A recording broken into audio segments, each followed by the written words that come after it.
Buenos días, estimados profesores. Voy a partir de inmediato con la exposición de mi tesis. Mi tesis se llama Sistema axiomático y metafísica en la demostración de la existencia de Dios en Spinoza. Con este título yo quiero hacer referencia a dos grandes temas principales que hay en mi tesis.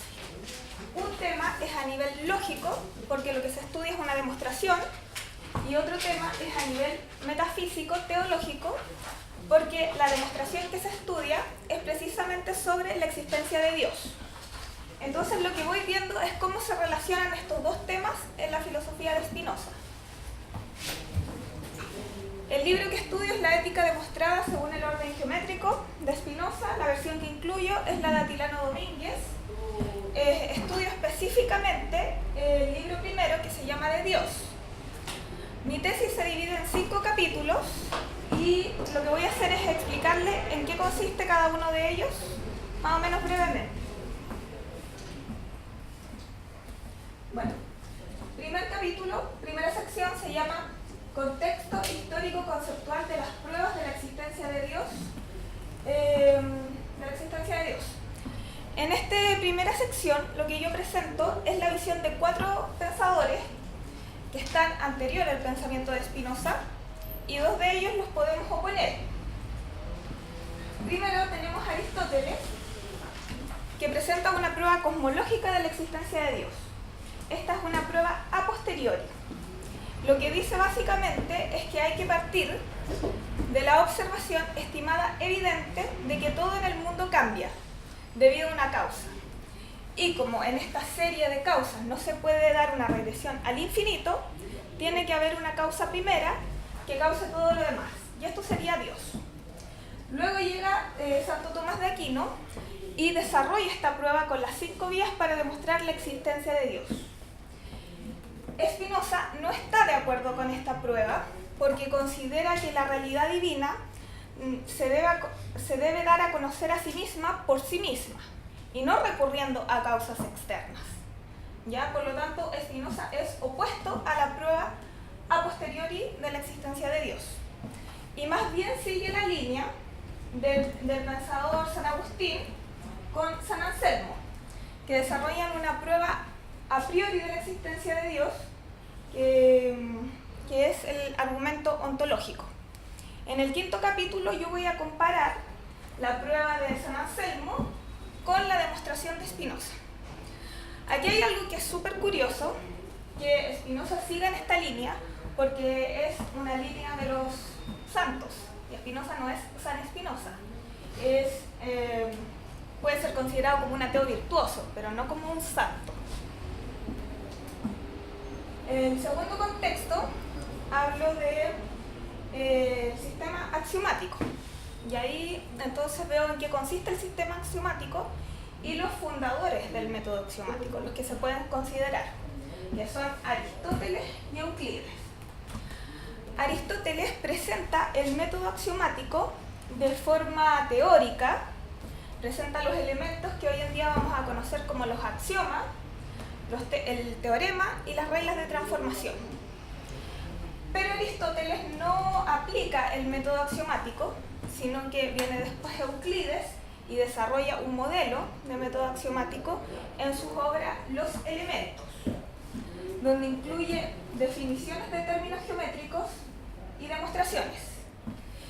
La ética de Spinoza tiene una estructura similar a los elementos de Euclides. Entonces Descartes distingue 2 operaciones mentales, que una va a ser la intuición, que me va a permitir conocer los primeros principios, y otra va a ser la deducción, con la que voy a deducir otras verdades a partir de los primeros principios.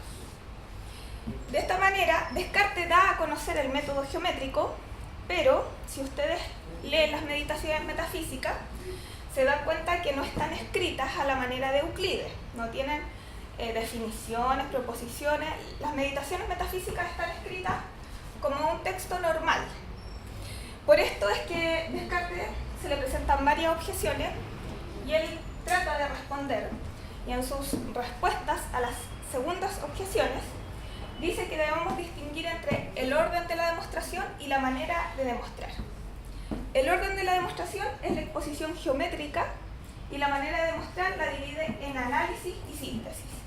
Y dice que es el análisis la mejor forma para probar la existencia de Dios. En otra meditación, él distingue entre la res cogitans y la res extensa, que son dos sustancias que están dentro del ser humano. Y aquí viene el giro, donde Spinoza, las dos sustancias en Descartes pasan a ser dos de los infinitos atributos de una sola sustancia. Los atributos son infinitos en Spinoza, pero nosotros como seres humanos solamente conocemos dos, que son el pensamiento y la extensión. Y Spinoza dice que el único mejor método y adecuado para una filosofía que hable de una sola sustancia es el método sintético. Blaise Pascal. Lo incorporo porque él es un pensador que está en contra del uso geométrico a nivel teológico. Dice que el método geométrico sirve en su campo de aplicación, que sería la matemática, la ciencia, pero que la realidad divina sobrepasa esto y se puede alcanzar de otra forma, que es por medio de la fe o el corazón. Por eso dice que Descartes es inútil e incierto por tratar de llevar la demostración al terreno divino.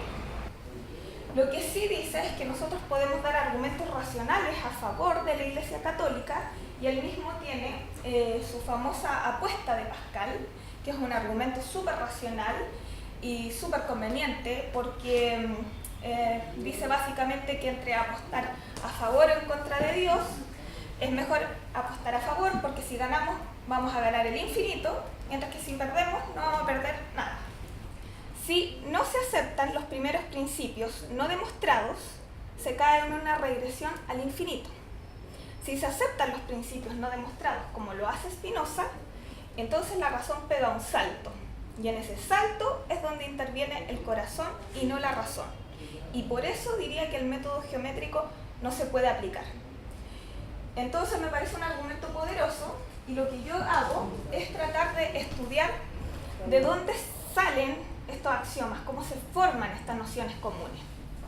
Que dice la proposición: Dios, o sea la sustancia, que consta de infinitos atributos, cada uno de los cuales expresa una esencia eterna e infinita, existe necesariamente.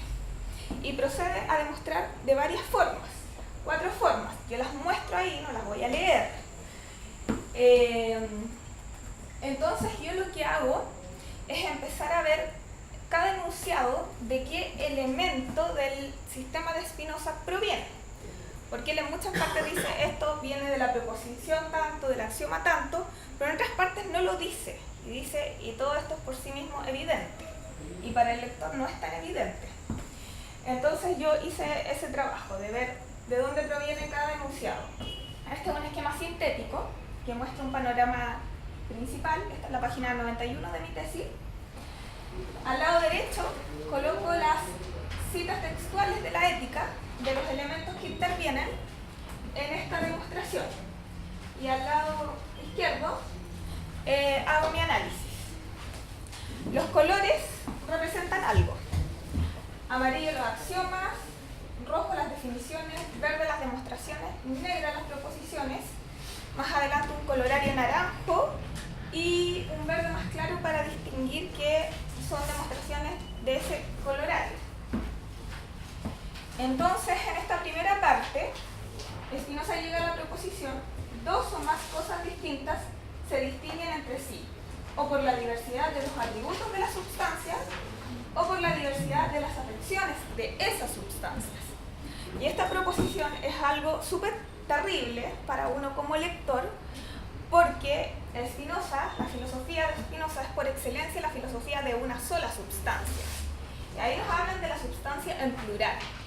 Entonces es dudoso, y hay un lector de él que le pide que por favor le aclare esto, y Spinoza le dice que con esta proposición precisamente lo que él quiere probar es lo contrario, que solamente existe una sustancia y no varias sustancias. Y aquí llegamos a un axioma, que en realidad toda la explicación de los axiomas anteriores era para llegar a esto, y que el axioma 7 dice que de todo lo que se puede concebir como no existente, la esencia no implica la existencia. Y este es un axioma que yo no puedo aceptar, no lo acepto en la tesis, y porque se supone que el axioma es una idea común a todos los espíritus capaces de formar ideas. Yo también soy un espíritu capaz de formar ideas y no la acepto, ¿ya? Porque si la concebimos en positivo, eso lo que dice es que todo lo que se puede concebir como existente, la esencia implica la existencia.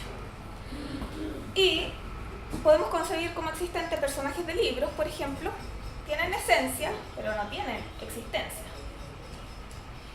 Entonces, por eso se dice que el argumento de Spinoza, la demostración, está sometida a la misma línea de ataque que el argumento de San Anselmo. Que a San Anselmo se le plantea una objeción, que es esta de la isla perfecta, y a mí me gusta más el ejemplo del cuadro, que dice que el artista, cuando concibe un cuadro, en su mente puede tener mucha más perfección que en la realidad.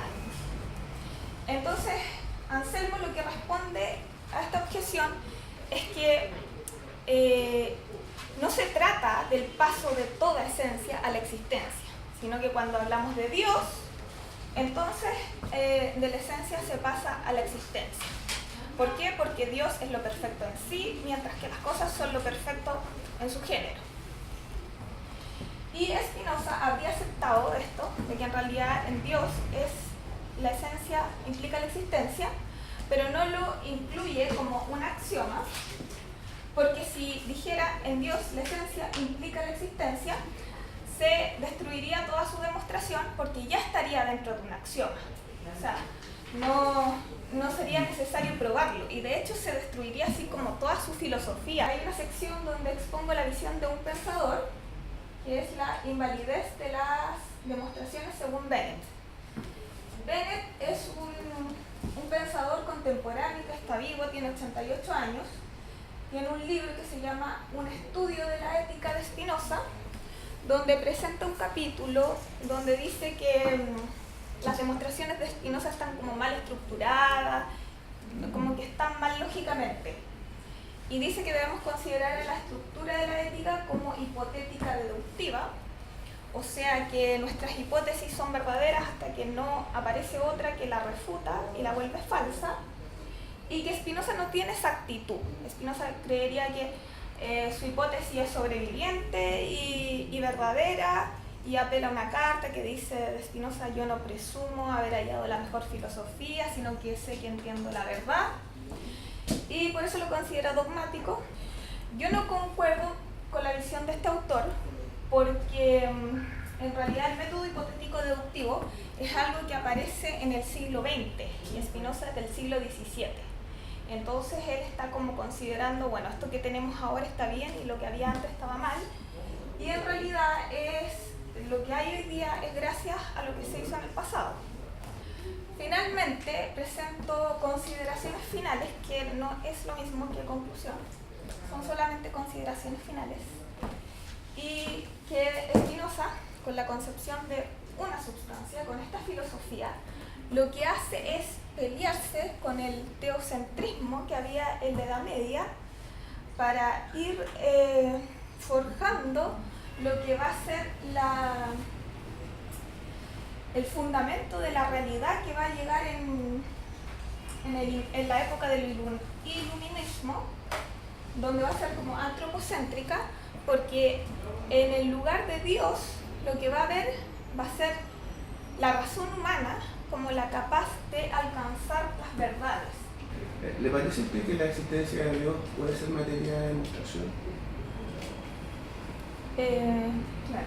Precisamente lo que quise demostrar acá era que no, que siempre va a haber un axioma que va a aceptar algo que no se puede aceptar, o algo desde la subjetividad. Pero eso a propósito de Spinoza. Pero su opinión sobre la materia, su opinión sobre la posibilidad de producir una demostración de la existencia de Dios. Es que Spinoza cree que se puede. Ajá. Y que él lo hizo. Yo creo que no se podría. Yo creo que no se podría porque se cae en una subjetividad. O sea, Spinoza quiere hacerlo todo esto así súper racional, que no hay posibilidad de error y que es objetivo, y hay pensadores que dicen que eso no se puede. Por eso se dice, no es posible leer la ética como si se tratase de un manual matemático. No es una obra en la que el autor desaparece en el texto, más bien la voz distintiva y el temperamento de su autor asoman en cada página. Es que son los axiomas como el problema, digamos, porque uno tiene que aceptarlos. Y yo en mi tesis puse que hasta, por ejemplo, en la obra de Euclides, que es matemática, hasta ahí aparece la subjetividad de la que nosotros no podemos escapar, porque uno, si escribe un texto, siempre va a ir uno en el texto. O sea, hay gente que trata de decir no, que uno se puede desvincular del texto, pero yo creo que la obra siempre habla mucho del autor, y es por eso que no se puede lograr una objetividad, no se puede llegar a un razonamiento matemático lógico de la demostración de Dios. Con respecto a esto del more geométrico y las motivaciones de Spinoza, tú lo señalaste de pasada que había distintas interpretaciones, y eso ha generado gran controversia entre los distintos autores, porque mucha gente como que no le cree la motivación a Spinoza. Y entonces, a pesar de que Spinoza pone ética demostrada de more geométrico, la gente da una interpretación anti-espinosista de la obra de Spinoza, lo cual es muy extraño. Entonces no sé si pudieras profundizar un poco frente a eso y qué posición tomas tú frente a esa polémica que solo la señalaste, pero que no profundizaste en la presentación, pero en la tesis sí está. Claro, es más o menos de eso. Que yo expuse como la visión de otros pensadores de por qué él podría haber elegido el método geométrico, y por ejemplo hay uno que dice que tiene una motivación pedagógica, así como cuando uno explica con esquemas en el pizarrón para que el otro entienda, y obviamente esa es como una motivación súper que parece falsa, porque la obra de Spinoza no es algo que facilite la vida, incluso al filósofo, al que estudia filosofía, le cuesta trabajo comprenderlo. Entonces, como decir que esto es para que se entienda mejor, para que el público lo entienda mejor, no parece una razón como muy plausible. Piensa muy bien, muchas gracias por tu posición. Me pareció muy interesante y complejo tu trabajo de tesis, no es un tema fácil, ¿no? Que se cruce entre metafísica y epistemología y lógica, es un tema complicado. Yo quiero un poco retomar un punto que tiene que ver con la discusión entre filosofía, teología y fe, que es digamos, un sustrato donde está instalada esta discusión, un sustrato que tiene un elemento histórico contextual y también conceptual. En el contextual, digamos, rápidamente está el tema de la discusión de la sinagoga, una cosa muy negativa a ligarse a cualquier otra creencia, una cosa muy anómala para la época. Nadie existía si no estaba ligado a una fe. Spinoza es uno de los primeros sujetos a nivel de la filosofía, por lo menos, que se niega a adquirirse una fe una vez que es expulsado una fe. Eso no se había dado, ¿no? Por lo tanto, hay un tema que tiene que ver con lo que es la religión, con la fe, que la distingue de la teología y de la filosofía, que es donde él está, ¿no? Entonces, ahora, en ese contexto, ¿no? Mi pregunta sería, que tiene que ver con tu tesis también, que es más amplia, entonces voy a tratar de plantearla en dos registros. ¿Cuál es el objeto último de estudio cuando se hace una prueba de existencia de Dios? ¿Qué es lo que se quiere? ¿Cuál es lo que se quiere? ¿Qué es lo que se quiere probar ahí? ¿Es Dios el tema de estudio u otra cosa? En último término, ¿qué sentido tiene? Si Dios es algo que se acepta por fe, y que no se lo reconoce así, o se tiene fe o no se tiene fe. Y la fe implica una sola cosa, una Spinoza, recordémoslo, o sea, obediencia y amor al prójimo, punto. De hecho, la teología para Spinoza es un no saber.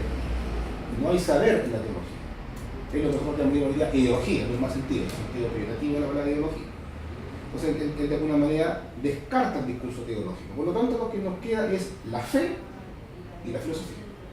Entonces, de una mirada filosófica, ¿cuál es el objeto que está puesto en juego cuando se quiere hacer, desde cualquier mirada que sea, una prueba de la existencia de Dios? Desde tu mirada, del análisis que has hecho tú, de tu texto, y un poco lo que está puesto en juego en el contexto en que Spinoza está digamos, desarrollando esta discusión, que para él es fuerte.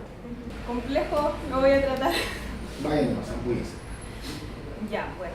es cierto lo que usted decía, como primero de que él es expulsado de la religión y que tiene como una identidad que en ese tiempo no había, que es como la de doble marrano.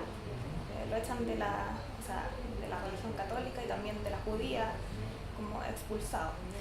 Entonces Spinoza igual con esto de demostrar la existencia de Dios, él lo que hace es pelearse con la religión y con el mismo fundamento que hay en la realidad en ese tiempo, que sería como la fe, la creencia solamente por fe. Obviamente él fue expulsado y hay motivos para eso, porque la fe era, a ver, San Anselmo dice, creer para entender, ¿cierto? O sea, yo voy a entender lo que mi corazón cree y acepta por fe y todo. Spinoza no, pues Spinoza diría, yo no creo, yo entiendo la realidad. Y por eso es que en el Tratado Teológico Político habla de una palabra que usa que es como la más significativa en Spinoza, que es la superstición. Que entonces con toda la superstición se va como en contra de la fe, porque a ningún religioso le va a gustar que le digan, bueno, todas estas cosas que son puras supersticiones, y por eso lo expulsan. Y de esta forma, con esta demostración, es eso un poco, pelearse con esa filosofía de que todo era en Dios y que el hombre no tenía como derecho a utilizar su razón más allá. Por eso yo también en una parte de la tesis hablo del uso de la razón pública y privada en Kant, que eso ya se va a dar en la Ilustración.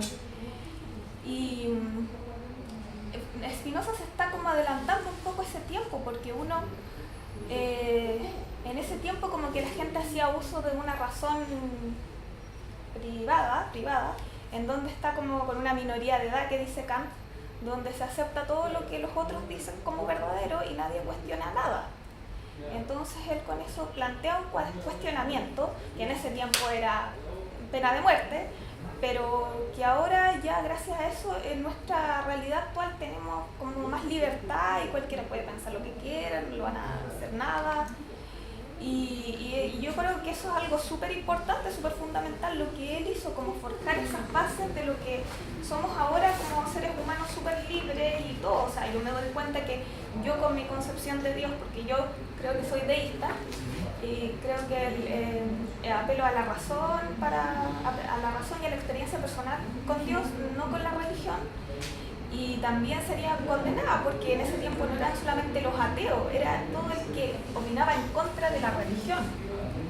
Entonces, no necesariamente negar la existencia de Dios, porque Spinoza no la niega, igual que la religión. Entonces diríamos, está a favor, o sea, como yo decía, la línea de los santos, pero no está en la línea de los santos.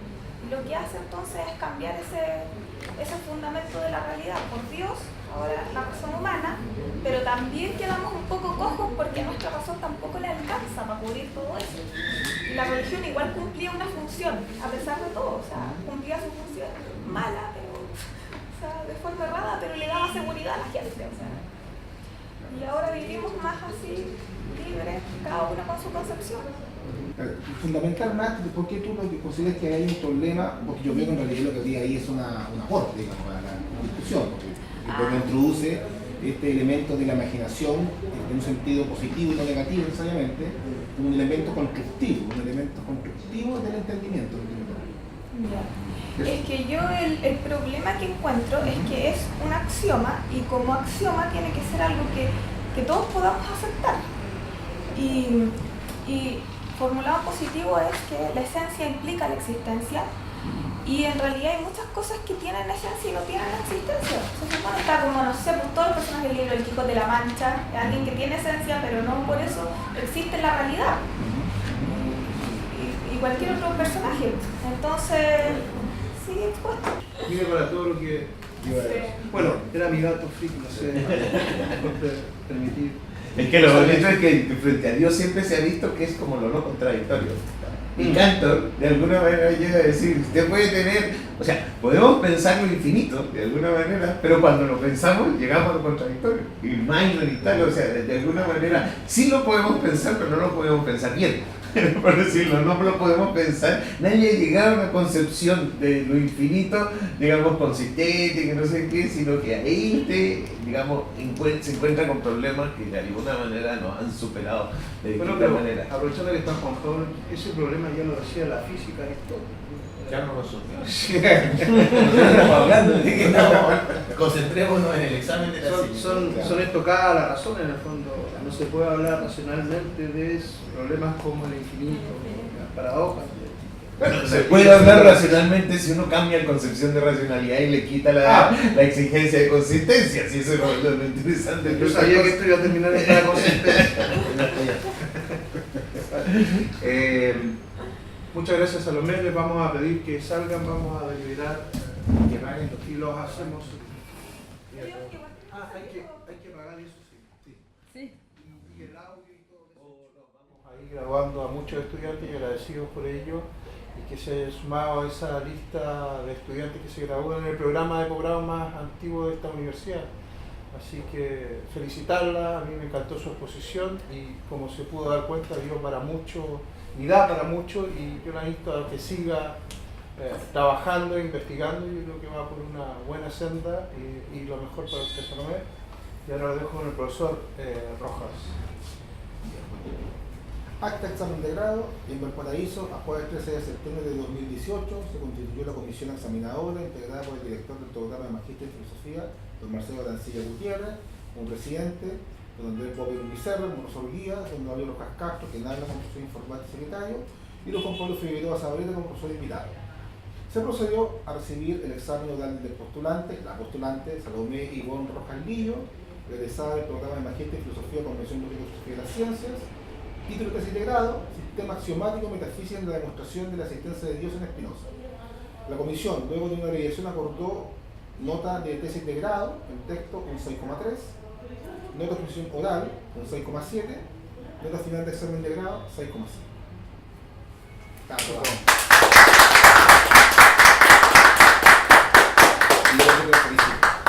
Felicitaciones.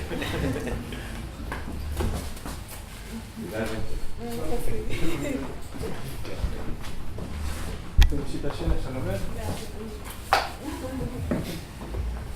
Muchas felicitaciones. Ahí tramita todas sus cosas con Paulina.